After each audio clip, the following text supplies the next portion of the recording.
Shalom. Hari ini kita akan renungkan Injil Markus pasal 7, teksnya ayat 24 sampai 37 dan sudah dibagi dua paragraf.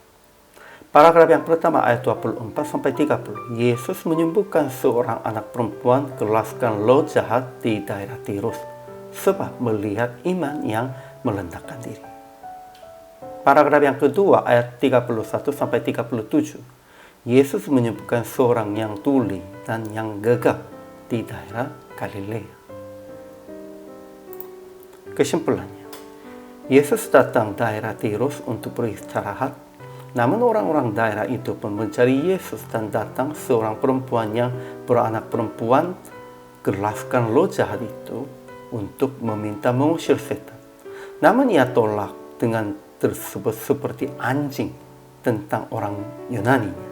Tetapi perempuan berkata, benar, tetapi anjing juga makan yang dijatuhkan anak-anak. Setelah itu Yesus berkata, pergilah sekarang, sebab setan itu sudah keluar dari anakmu.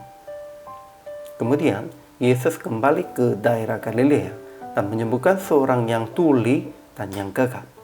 Dengan masukkan jarinya ke telinga orang itu, lalu meludah dan melaba lidah orang itu. Kemudian berkata kepadanya, Efata. Yesus berpesan kepada orang-orang supaya jangan menceritakan kepada siapa, tetapi makin luas mereka memberitakannya. Ajaran tentang Allahnya. Pertama, Yesus pergi sampai daerah Tirus sebab tidak mau bahwa ada orang yang mengetahuinya, tetapi juga menyembuhkan anak perempuan gelaskan loh jahat dengan melihat iman yang begitu melendakkan dirinya. Kedua, Yesus menyembuhkan orang-orang bukan untuk menyebarkan namanya sendiri. Ajaran tentang manusianya. Pertama, seorang ibu yang anaknya perempuan gelaskan loh jahat di daerah Tirus, orang Yunani, datang kepada Yesus supaya memohon mengusir setan dari anaknya. Dan dia tetap melihatkan imannya dengan menerima kata anjing yang membencinya dan yang olok-olokannya. Akhirnya anaknya dapat disembuh. Kedua, seorang yang tuli dan yang gagap di Galilea disembuhkan oleh Yesus dan dapat pesan supaya jangan menceritakannya kepada siapapun. Tetapi makin luas mereka memberitakannya. Dia menjadi saksi hanya pada waktu dengar dan berkata pun.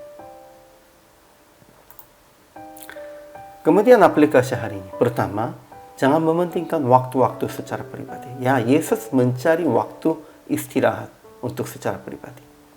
Tetapi dia tetap juga usahanya untuk menyembuhkan seorang anak perempuan gelaskan iblisnya. Kalau ada pelayanan, kita harus tetap mengorbankan waktu sendirinya. Karena orang percayanya begitu. Bahkan hamba Tuhannya lebih. Kedua, tetap meledakkan diri di hadapan Tuhan. Sekalipun dibenci dan diolok-olokkan. Ya, dengan itu kita bisa melihatkan iman kita. Ketiga, menjadi saksi Yesus dengan perubahan hidup yang jelas antara. Siapapun tidak bisa bersembunyinya perubahan hidup secara totalnya. Jadi, orang dalam teks hari ini pun juga sudah, sekalipun dia tidak menceritakan, orang-orangnya sudah tahu dia sudah disembuhkan. Itu sajalah sudah menjadi saksinya. Sehingga PR praktik hari ini menjadi saksi tentang Yesus dengan menyangkal diri, dengan menerima olok-olokan, keaniayaan, dan dengan melihatkan perubahan hidup yang jauh beda daripada sebelum bertobat.